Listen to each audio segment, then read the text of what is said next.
Toda medición social tiene sesgo. Cifra tiene un sesgo, la UCA tiene un sesgo, y tal vez influenciado por el multimierdos, sus sicarios, sus cómplices, usted ha tomado una posición respecto de lo que pasó en el INDEC. El INDEC estaba midiendo hasta el 2007 con un sesgo plutocrático, es decir, la parte superior de los consumos. A partir de 2007 empezó a medir la parte inferior de los consumos. Cifra que estaba con el personal de base de INDEC, adoptó una posición crítica y levantó. ¿Cómo medimos la pobreza? ¿La medimos como el Banco Mundial? $4 de paridad adquisitiva por debajo. Entonces, ¿cuánto es la pobreza ahí? Menos del 5%. Antes, me refiero con el gobierno anterior. Cifra me mide el 18%, pero porque tiende a la alza para, como se llama, para justificar sus pedidos en paritarias inclusive. La UCA es peor todavía, porque tiene un sesgo a medir exclusivamente a la gente de abajo. Entonces, a veces el ambiente que se genera, multimerdos, es como se llama buscar el pelo en la leche, y a veces no hay defensa sobre eso. Esa es mi objeción. Bueno, pensamos diferente, no hay problema. No es una opinión personal. En este momento, el 25% de los investigadores del CONICET de la Argentina son de ciencias sociales. Yo conozco a muchos de ellos, de hecho coordino la Comisión de Antropología, Historia y Geografía. Conozco a muchos de esos investigadores, no conozco uno solo que esté de acuerdo con usted. ¿Por qué? Quizá por lo que usted dice, yo creo que no, que es que pensamos distinto. ¿En qué sentido? A mi juicio tiene que haber una agencia de estadísticas con autonomía política de cualquier presidente, aunque sea mi presidente, aunque Ana María sea la presidenta. Tiene que ser autónomo de cualquier presidente. ¿Por qué? Porque la agencia de estadísticas tiene una responsabilidad con todo el pueblo argentino y tiene que ser absolutamente transparente. Por supuesto que hay distintas formas de medir. Puede ser que algunos crean, por ejemplo, en la Argentina las últimas mediciones fue abolimos la medición de pobreza. Yo no estoy de acuerdo. Los sociólogos no están de acuerdo con abolir la medición de pobreza, de indigencia. ¿Por qué? Si además había bajado la indigencia abruptamente con el gobierno anterior. Pero eso no quiere decir que voy a dejar de medirla, porque el Estado, todo el Estado, necesita saber a dónde hay indigencia, en qué zonas, en qué lugares, y poder atenderla. Las estadísticas son para hacer políticas públicas. Si nosotros sabemos dónde hay pobreza, sabemos dónde concentrar más los planes Procrear, dónde concentrar más los nuevos desarrollos en salud pública, dónde poner las mejores escuelas públicas. Ahí donde hay pobreza hay que meter toda la inversión pública. Si yo considero que lo que tengo que hacer es no medir la pobreza, o medirla diciendo algo que a mi juicio es difícil de admitir. Admito, pensamos distinto, pero yo creo que creer que en la Argentina hay menos de 10% de pobreza, la verdad es algo incomprensible para mí. Yo no puedo creer que se piense esto.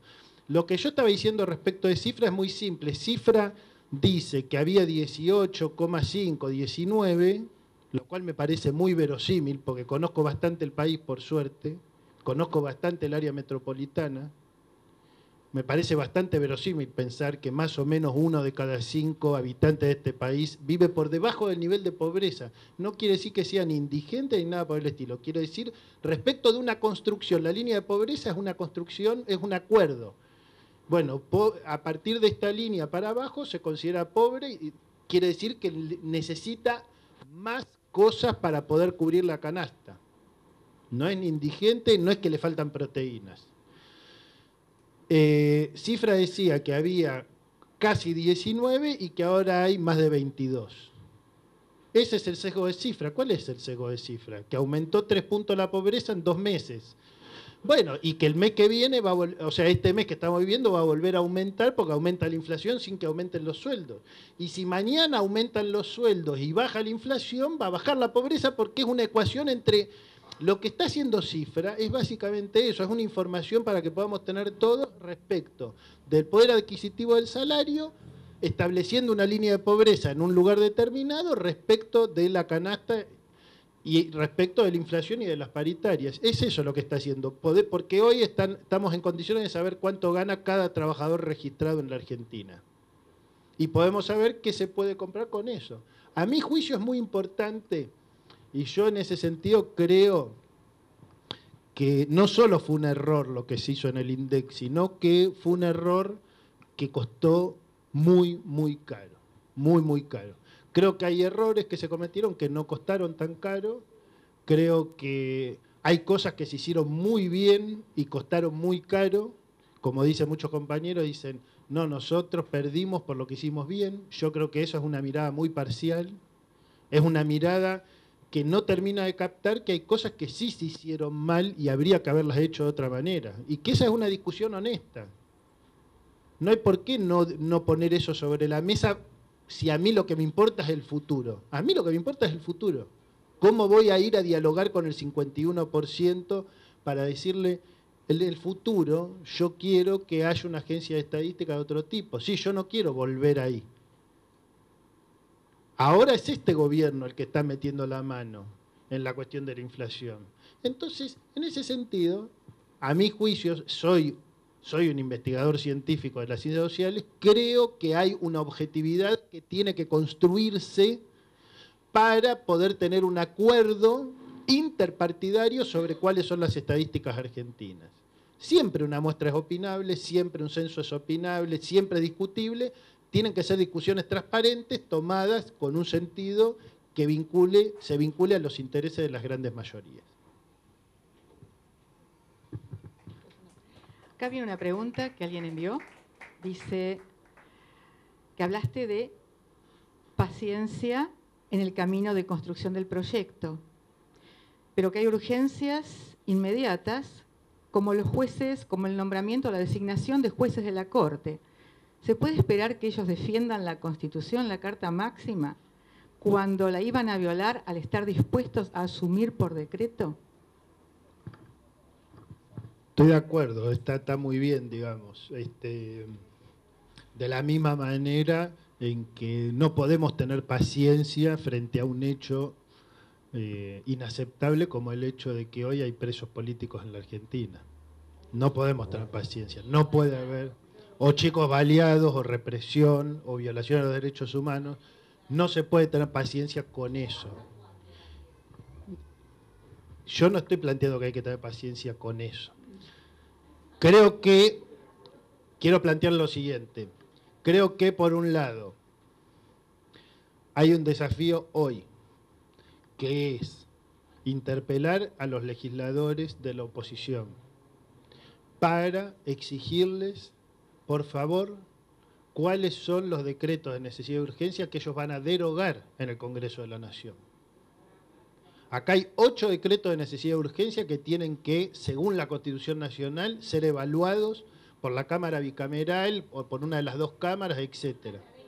Yo me refiero a los docentes. Antes de discutir paritarias, que fue una discusión que se tuvo siempre, el precio, el salario de un docente son 7.000 pesos, no sé si en negro o en blanco, pero son 7.000 pesos, yo estaría discutiendo el DNU que nos mete de nuevo en la Ley Federal de Educación, Esa Ley Federal de Educación fue creada en el año 1990, cuando los chicos iban a la escuela por una copa de leche con grado 3 de desnutrición, a menos de 15 kilómetros de la capital federal. Entonces yo le pido a los docentes, tanto macristas, que dicen que no son macristas, ni que son ni neoliberales, y a los docentes que apoyamos al proyecto de la productividad de la nación, porque creo que la segunda parte de este país, que es la que no se dice, es la industrialización, señores. Porque si un país no está industrializado, un país no produce, no da trabajo y nos quedamos todos en la calle de nuevo saqueando supermercados. Le pido a los estimados docentes, como docente también, en la cual dejó de trabajar en el 2001, que se movilicen por la ley nefasta federal de educación por la copa de leche, porque nosotros la copa de leche ya la tenemos. Ahora queremos calidad educativa, no copa de leche. A ver, yo les voy a proponer un ejercicio. Mi ejercicio es el siguiente. Lo que dice la compañera es totalmente atendible. ¿Cómo van a hacer ustedes para convencer al sindicato docente a que no discuta las paritarias antes del inicio de clases? Eso es imposible. O sea, no va a suceder, compañeros. Nos guste, no nos guste, podemos discutir todo el día acá entre nosotros. Pero ustedes vayan a pedirle a un dirigente sindical en un contexto inflacionario como el que hay hoy que no discuta paritarias. No lo van a conseguir. Entonces, me parece que cuando digo seamos un poco fríos en cómo armamos la estrategia política, me refiero a lo siguiente. Por un lado, para los trabajadores docentes, la paritaria nacional es una conquista que se obtuvo con el gobierno anterior. Para los trabajadores docentes, el tema de inicio o no inicio de clases es un tema decisivo. Y de hecho, cuando yo venía para acá, pareciera que el gobierno hizo una nueva oferta, que está más cerca de lo que ellos vienen reclamando. Bueno, yo aplaudo todo lo que hayan conseguido o lo que puedan conseguir en la paritaria, pero eso no resolvió mis problemas porque acuerdo con toda la agenda que colocó la compañera. Acuerdo con la cuestión de la ley federal, acuerdo con la cuestión de la calidad educativa, porque la calidad educativa tiene que ver con las grandes mayorías de trabajadores que mandan a sus hijos a la escuela pública y que necesitamos que ahí se formen los chicos con el mejor nivel educativo que este país les pueda dar. Y tenemos que salir a dar esa pelea y yo estoy dando esa pelea. Escribí un libro que se llama Mitomanías de la Educación Argentina y trato de participar en dar esa pelea, en entender que no se trata ni de condenar ni de hablar maravillas de la educación pública. Se trata de encontrar cuáles son sus problemas, abordarlos y resolverlos. Ahora, es un excelente ejemplo de lo que yo trataba de decir cuando quería decir lo siguiente. Macri sacó decretos de necesidad y urgencia y tienen que ir al Congreso esos decretos. Entonces, creo que hay un capítulo de nuestra pelea política, no es el único, pero hay un capítulo de nuestra pelea política que es que los legisladores deroguen los peores de esos decretos.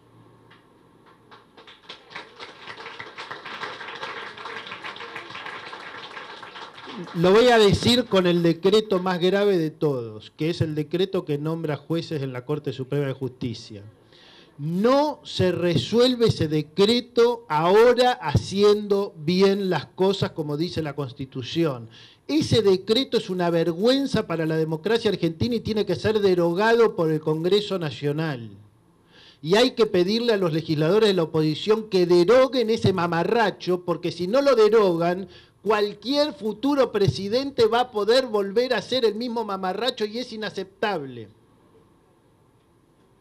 Entonces, un trabajo es discutir decreto por decreto y ver cuáles son de tremenda gravedad como este y pelear por su derogación. y cuáles quizás uno en la política siempre jerarquiza, pone algo por encima, bueno, no figura entre los primeros que queremos derogar. Este tiene que ser el primero que queremos derogar. Tenemos que ver cuáles son los que queremos pedir que se deroguen y pelear por eso. Quizás lo conseguimos, quizás no. Pero el Senado tiene mayoría, el Frente para la Victoria. El Frente para la Victoria tiene la responsabilidad de actuar unido y por más que quiera darle gobernabilidad a un gobierno votado por la mayoría, también tiene al mismo tiempo la responsabilidad de garantizar la vigencia de la Constitución Nacional, por lo tanto que el presidente no puede nombrar jueces en la Corte. Entonces, son las dos cosas. Nadie está negando que... Ahora, cuando yo digo paciencia, tiene que ver con lo siguiente. Convencer al 51% de todas estas cuestiones nos va a llevar más tiempo del que nosotros nos querríamos. Y ese es un problema que tenemos. Nos va a llevar tiempo. Milagro Sala está presa y hay una lucha mediática sobre si es o no, como nosotros creemos, una presa política.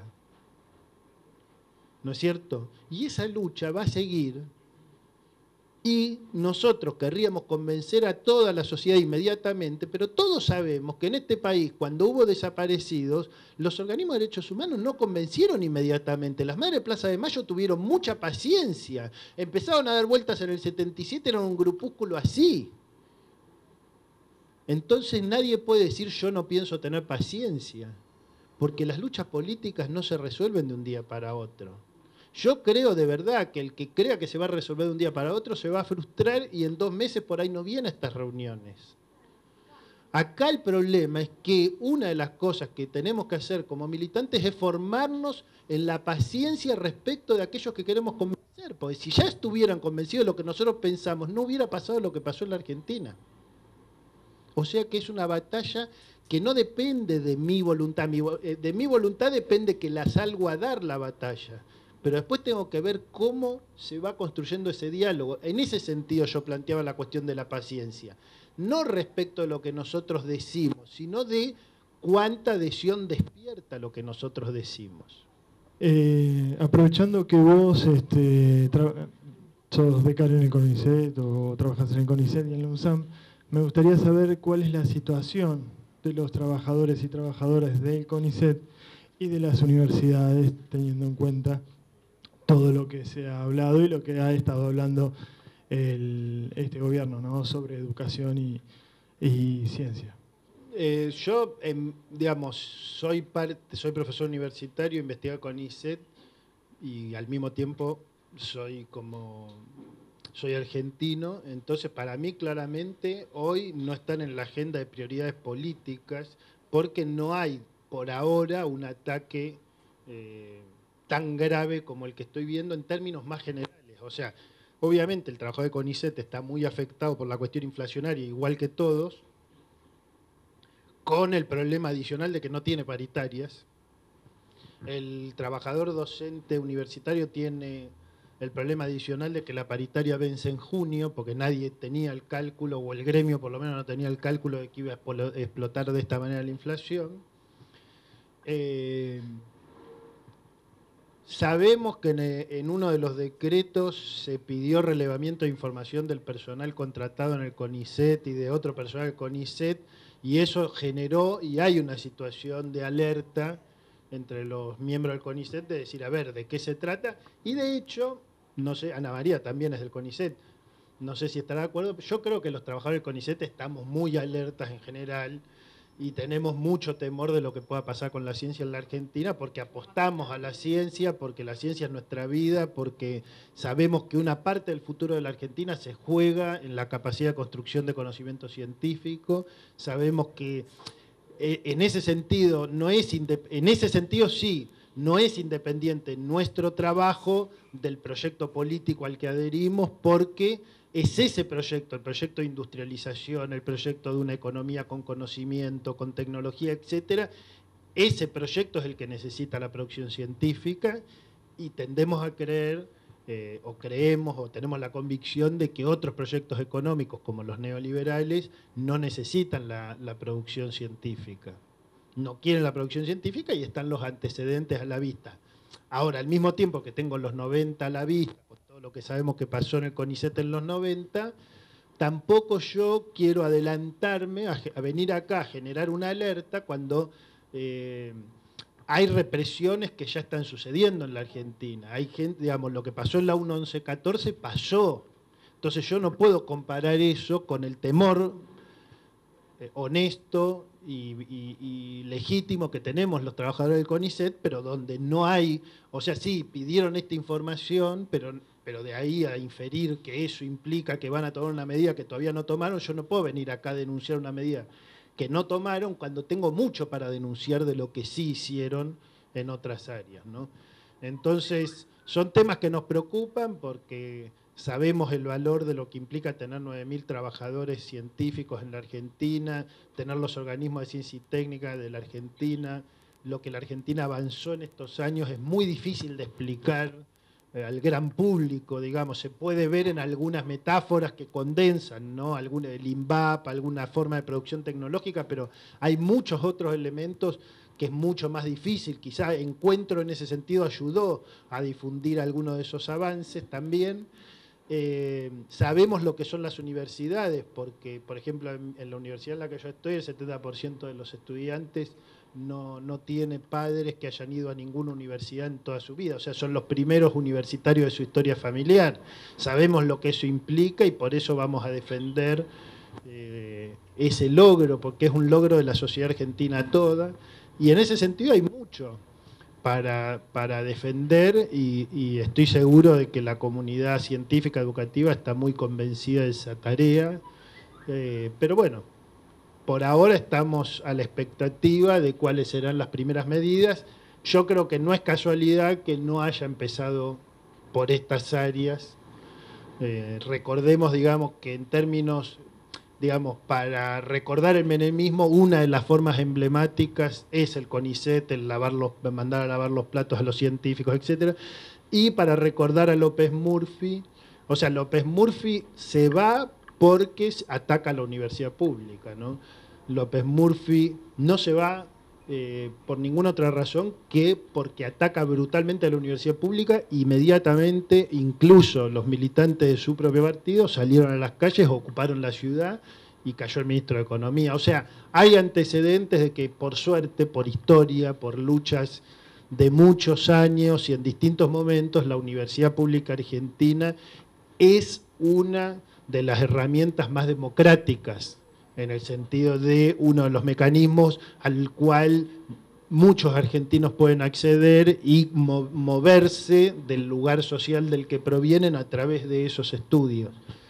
Es mucho menos, nosotros querríamos que sea mucho más democrática todavía lo que es, y de hecho se estaba trabajando en esa dirección, ¿no? Para que los pibes que tienen menos historia universitaria pudieran quedarse y tener más respaldo dentro de la universidad. O sea, hay mucho para hacer en ese trabajo, pero bueno, eso sí quedó truncado y ahora veremos cuáles son los nuevos desafíos. Desde 1912 a esta parte, todos los movimientos nacionales y populares han sido derribados de una u otra manera por algún golpe de Estado por los militares.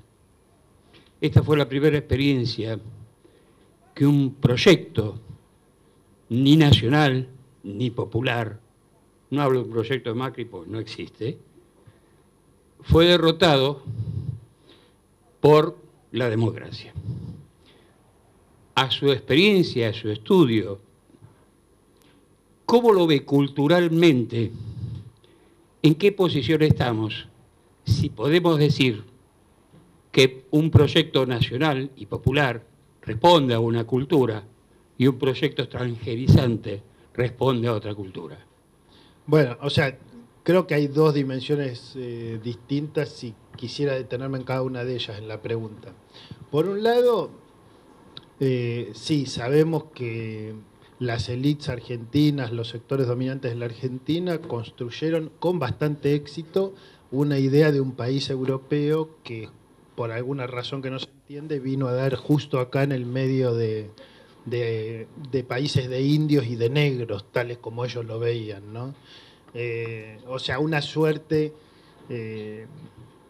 digamos, de un país europeo que quedó mal ubicado en el mapa porque tendría que haber estado allá y se vino para acá.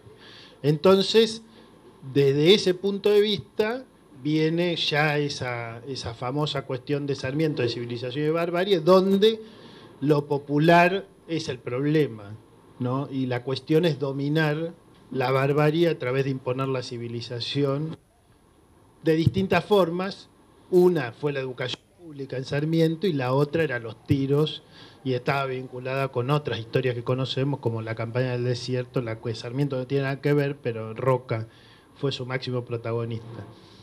Eso, digamos, de alguna manera planteó, a mi juicio, que la Argentina fuera siempre un país escindido, dividido. Capital interior, digamos, ese binarismo, capital interior, yo digo en mi libro, en Mitomanías Argentinas, digo, tiene un pequeño problema, que es, en la capital viven 3 millones, ¿no es cierto? Y en el interior viven 27 millones, pero hay 10 que viven en el Gran Buenos Aires que no están ni en la capital ni en el interior, ¿no? Porque para los del interior son parte de la capital, que no son, y para los de la capital son parte del interior, que no son, ¿no? O sea, hay un problema en esa dicotomía argentina capital-interior, que es que se traga al 25% de los argentinos. Y además el otro problema es que inventa, porque en la capital existe Villa Lugano y las villas de la 1114 están en la capital, como la Recoleta también está en la capital, y en el interior hay de todo también. O sea, es una pésima forma de pensar las desigualdades argentinas, pero es la forma que fue estructurada desde el 19 y que persiste en muchos sentidos. Y ahí viene toda la cuestión del europeísmo, del país blanco. Las investigaciones muestran que el 50% de la población argentina aproximadamente tiene ascendencias indígenas. No que sea indígena, quiero decir que tiene algún antecedente indígena. O sea que esa idea de un país totalmente blanco es una idea muy tergiversada del imaginario social argentino, y ahí hay un problema del sentido común argentino que, si yo lo miro, por ejemplo, en estos 12 años, yo digo, bueno, digamos, en un país que estaba en emergencia económica, como 2003, 2004, digamos, con una desocupación gigantesca, que en 2005 estaba discutiendo el ALCA con Bush, ¿cierto? Estaba discutiendo la reestructuración de la deuda, pequeños detalles, digamos. Bueno, se llegó tarde a pensar en la cuestión del sentido común y del relato nacional. Algo se logró en el Bicentenario en ese sentido. Yo creo que el Bicentenario fue un aporte importante para decir, oigan, no se puede celebrar como el centenario, ¿no es cierto? Solo celebrando las comunidades de inmigrantes europeos, hay que juntar a los latinoamericanos también, tienen que estar los pueblos indígenas, etcétera. O sea, el Bicentenario fue un aporte en ese sentido, pero no terminó. O sea, eso lleva mucho tiempo, porque implica cambiar programas de estudio en la escuela, cambiar políticas culturales, tener una política inteligente de comunicación que no ponga a lo que no es blanco en un lugar folclórico, sino que muestre que lo que no es blanco es parte de la modernidad argentina, ¿no? O sea, ahí hay todo un desafío que es muy extenso. Y yo creo que esa división, digamos, está presente en muchos momentos y en los últimos años también. Ahora, es cierto que hay cosas que a mí me gustaría precisar, o por lo menos plantear mi posición. Primero, se ha dicho que no lo dijo usted recién, usted acaba de decir que este es el primer proyecto popular, digamos, derrotado electoralmente, ¿no es cierto? Pero hay algunos compañeros que dicen, este es el primer gobierno de derecha electo en elecciones libres, etc. Yo ahí tengo mis dudas y las quiero plantear. El gobierno de Menem del 89 no podría haber sido catalogado como una elección de la derecha, porque las promesas de Menem eran salarios. Pero en el 95 claramente era un gobierno de derecha. En el 95... el señor que se postulaba a elecciones había liberado a los genocidas, había privatizado todas las empresas públicas relevantes, incluyendo YPF, había producido una desocupación bestial, había prometido relaciones carnales con los Estados Unidos. O sea, en el 95 fue elegido un presidente claramente de derecha, que era Menem, que no era claramente de derecha en el 89 cuando fue elegido, pero al día siguiente que fue elegido, el 9 de julio, lo puso a Bungiborn en el Ministerio de Economía, después dio el indulto a los comandantes, etcétera, etcétera. Entonces, creo que si se quiere ser más preciso, habría que ser más preciso, pero decir que es la primera vez que los argentinos eligen un gobierno de derecha me parece incorrecto en términos históricos. Por otra parte, a mí me gustaría detenerme en esta famosa frase de Perón, que muchas veces se menciona, que fue: cuando nosotros ganamos teníamos los medios en contra y cuando perdíamos teníamos todos los medios en nuestro poder. ¿Se acuerda? ¿Por qué Perón dice cuando perdimos? Me quiero detener en eso. No perdió, lo echaron con la Libertadora, ¿no es cierto? O sea, vinieron los tanques, el bombardeo a la plaza y lo sacaron un golpe de Estado. Pero Perón dice perdimos porque en realidad en esos últimos años hubo una erosión de las bases políticas del gobierno. El famoso conflicto con la Iglesia Católica que provocó divisiones partidarias, renunciamientos, etcétera, etcétera, generó mucha resistencia. Y de hecho terminó de fortalecer al ala golpista del ejército. ¿Qué quiero decir con esto? Quiero decir, Perón cayó por errores también. ¿En qué sentido? La Libertadora y los golpistas ya lo habían intentado varias veces, pero siempre habían fracasado. Entonces la pregunta no es solo por qué había golpistas, porque golpistas había antes. La pregunta es por qué los golpistas triunfan en el 55. Y para entender por qué triunfan hay que entender que el propio peronismo había debilitado alguna de sus bases políticas.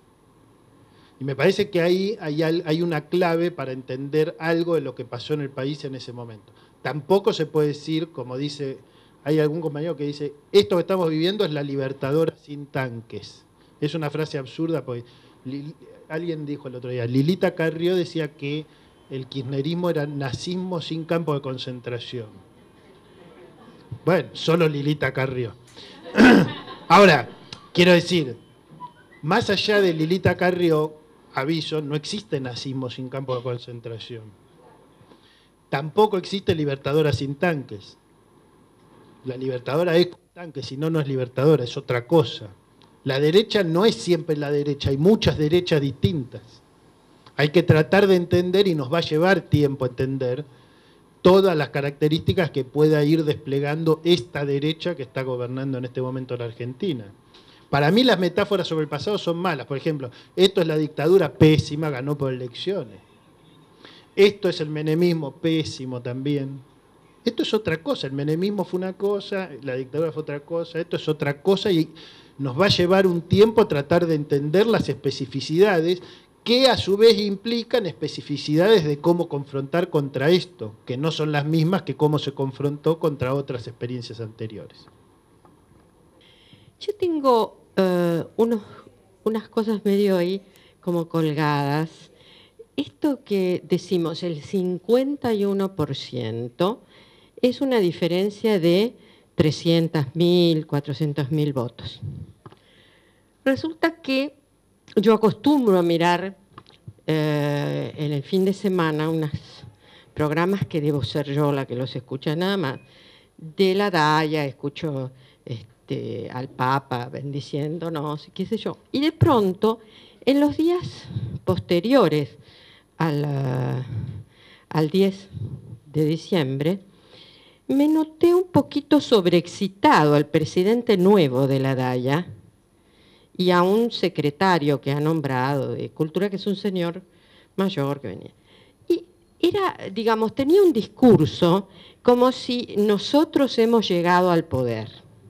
Por fin nosotros estamos en el poder y por fin nosotros vamos a resolver este asunto del fiscal Nisman y vamos a resolver ese escándalo del tratado que provocó la cuestión.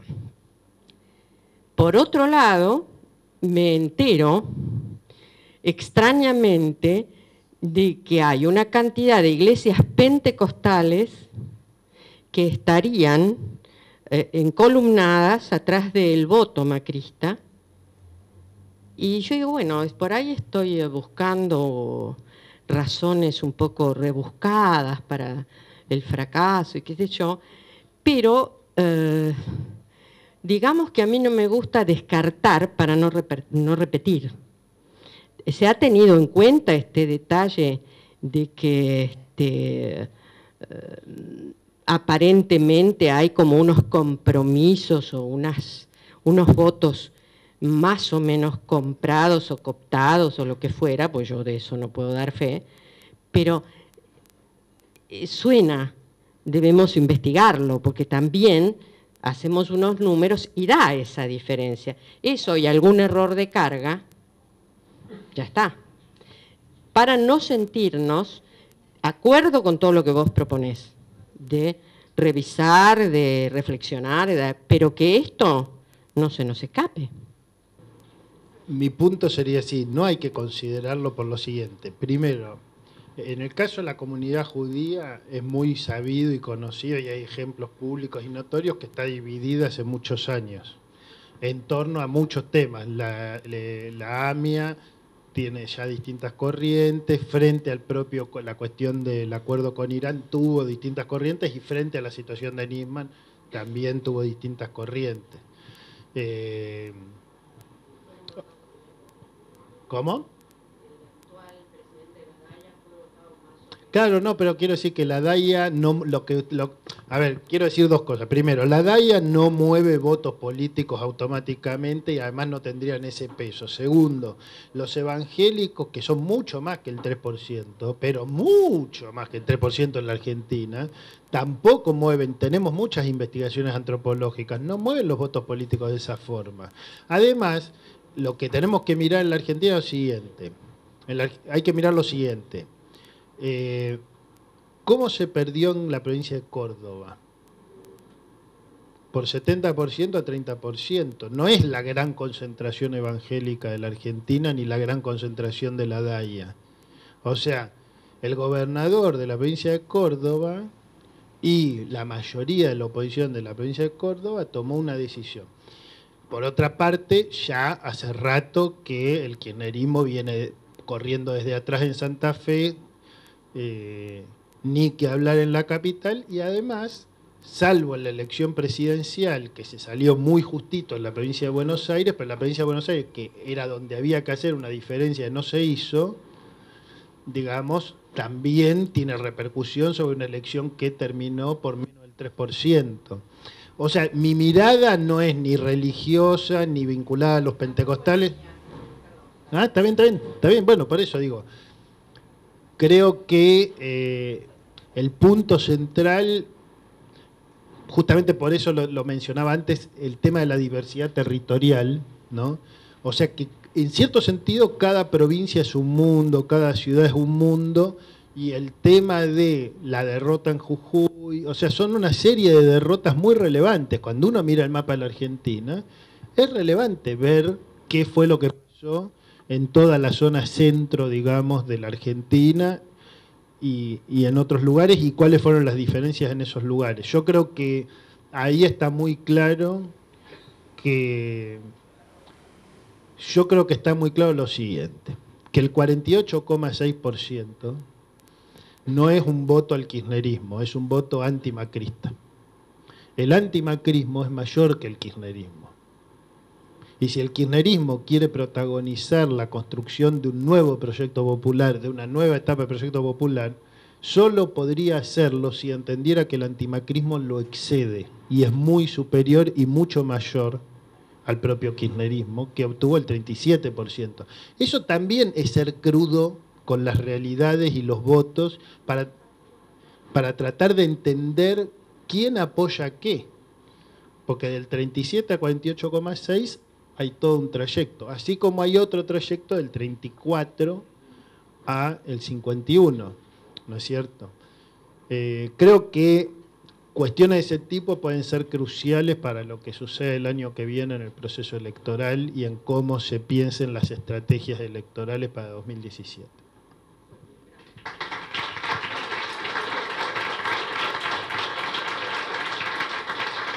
No, gracias Alejandro, creo que ya vamos a ir cerrando. Yo tengo una pregunta y es, casi nadie toca, y mirando a futuro, la propuesta de la modificación de la ley electoral, que está en ciernes, que se habla dentro, y eso implica algún tipo, no sé si vos la estudiaste. No.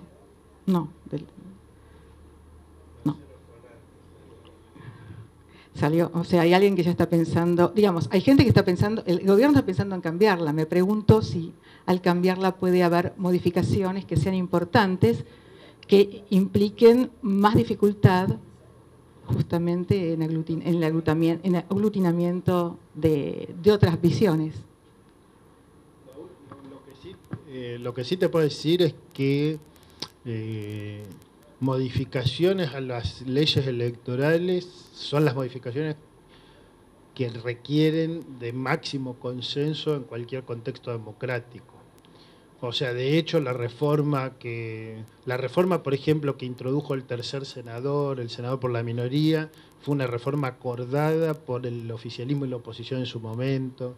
La reforma que, digamos, de los calendarios electorales que situó la elección presidencial de cierta forma, la ley de reforma política que hizo Cristina Kirchner también se hizo con amplio consenso. Digamos, eso es un punto crucial. Las reglas del juego, que son reglas para todos y todas, tienen que ser muy discutidas, largamente discutidas, y por eso te mencionaba un experto que conocemos, que es Marcelo Escolar, que dirige una maestría de procesos electorales en la universidad, porque son también las voces de los expertos y los técnicos las que tienen que decir qué incidencias pueden tener. Nosotros tenemos que luchar por una cuestión muy clara. Nosotros lo que queremos es que haya cualquier sistema electoral que garantice que se exprese y se define y se imponga la voluntad popular. Cualquier intento de tergiversar la voluntad popular, nosotros tenemos que oponernos sin ninguna paciencia, con total urgencia, para que nadie pueda apropiarse de lo que no es suyo, porque esta democracia es de todos los argentinos. Me agradó mucho tu conferencia. Tengo puntos que son divergentes, pero no lo voy a hacer ahora, no lo voy a decir ahora. Pero, ¿alguien puede contestarme por qué somos tan cipayos y vivimos tan dependientes del dólar?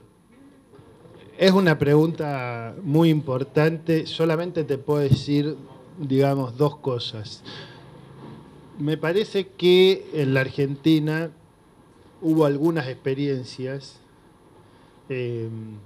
como, por ejemplo, el Rodrigazo, la hiperinflación del 82, del 89, 91, la crisis del 2001-2002, que no solo plantearon enormes transferencias de ingresos de abajo hacia arriba, sino que también plantearon una cosa que yo llamo injusticias horizontales. ¿Qué quiere decir injusticia horizontal? Quizá ustedes conozcan, yo conozco gente que en alguno de estos escenarios que acabo de mencionar, gente de clase media, por ejemplo, que en el 75 tenía todos sus ahorros en pesos en una caja de zapatos, ahorros de años, o conozco a otro que tenía un crédito en pesos, porque se había comprado la casa en crédito en pesos en cuotas fijas. El que tenía muchos billetes en pesos antes del Rodrigazo perdió todo. Y el otro que tenía un crédito en pesos salió ganando una casa. Se ganó la lotería. Iba muchos años después a pagar la cuota. El que yo conozco iba a pagar la cuota de la casa y era un paquete de cigarrillos el valor de la cuota de la casa. Esos son injusticias horizontales que generaron un resentimiento muy grande, porque a vos te salió perder como loco y al lado le salió ganar sin ningún esfuerzo. Por pura casualidad te ganaste una casa o perdiste los ahorros para comprarte la casa. Eso dejó una marca muy profunda que la dictadura, a mi juicio, más de lo que sabemos hasta ahora, pero hay investigaciones en curso en este sentido, direccionó hacia la dolarización de la economía cuando empezó con la política de la tablita, cuando empezó con la plata dulce, cuando empezó con los primeros avisos. Esto sí te lo puedo decir porque son los investigadores que están haciendo este estudio, ya esto lo encontraron. Los primeros avisos inmobiliarios en dólares en la Argentina fueron publicados durante la dictadura militar. Es decir, la dolarización del mercado inmobiliario, que es una de las rocas más duras de la dolarización, empezó en ese contexto. Y entonces hay esta sensación que está expandida en la Argentina de que la única manera de no perder es comprar dólares, que tiene una gran paradoja. ¿Por qué? Porque por un lado, los argentinos somos todos expertos en dólares, sabemos cuánto vale el dólar, sabemos cuánto vale el dólar 1, el 2, el 3, el 4, o todos los dólares que quiera haber. Y por el otro lado, aunque parecemos expertos en economía, no sabemos nada, pues si vos comprás dólares y los guardás durante 5 años, perdiste toda la inflación de Estados Unidos, que no sé en cuánto anda, pero por lo menos perdiste el 15-20% de esos billetes que te juntaste. O sea que todas las personas que juntan billetes y los guardan, algo seguro que están perdiendo, porque se pierden toda la inflación de Estados Unidos. Y de gastarlo, por supuesto. Lo que quiero decir es lo siguiente, que hay un problema que está muy anclado en el sentido común, que es que para nosotros, nos guste o no, la verdad que para los argentinos el dólar es un oráculo. ¿Qué quiere decir eso? Quiere decir, cuando nosotros queremos saber cómo van a andar las cosas, miramos al dólar y el dólar nos responde. Te doy un ejemplo. No hablo de nosotros, los que estamos en esta reunión, hablo de la sociedad en general. Cuando se habló de que Prat-Gay hizo la liberalización del dólar o la llamada salida del cepo sin grandes conflictos, fue porque clavó el dólar en 13. Entonces parecía que era exitoso para todas las especulaciones que se había hecho. En solo 60 días la devaluación se multiplicó y estamos en 15. Y ahora veremos cómo sigue el cuento. Porque bueno, por eso, ahora vamos a ver cómo sigue el cuento, y eso es parte de lo que yo no llegué a mencionar en la conversación inicial sobre la inflación. Pero aunque el gobierno tiene esta suposición que no sé de dónde saca, que ya lo han dicho, lo han publicado en los diarios, de que los precios que tenemos hoy es diciembre de 2015, ¿no? Los precios que tenemos hoy ya tienen descontado el dólar blue. No sé entonces por qué subieron tanto los precios en estos 2 meses y ya tenía descontado el dólar blue. O sea, tenemos un impacto brutal de la devaluación, pero la devaluación sigue. Y yo te hago una pregunta, si los trabajadores consiguen las paritarias que deberían conseguir, ¿qué van a hacer los grandes exportadores? Van a presionar por una nueva devaluación. Solo que ahora tienen más poder para presionar por esa devaluación por las herramientas a las que renunció el gobierno nacional en la gestión y en el control del dólar.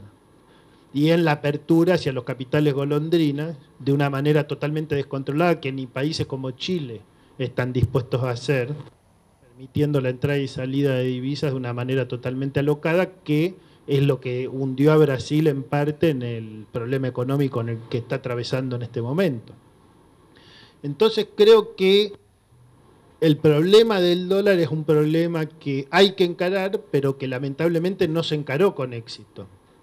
Se entendió que había que encararlo, pero cuando se entendió que había que encararlo es cuando empezaron a escasear los dólares. Y el problema del dólar es más fácil encararlo cuando no están escaseando los dólares, porque si no la gente desconfía de que vos estás queriendo transformar la cultura argentina del dólar oráculo justo en el momento en que te faltan dólares, y entonces la gente ¿qué hace? Compra dólares. Es un círculo vicioso que es parte de los laberintos culturales argentinos. ¿Por dónde se sale de los laberintos? Por arriba. Eso es lo que necesitamos.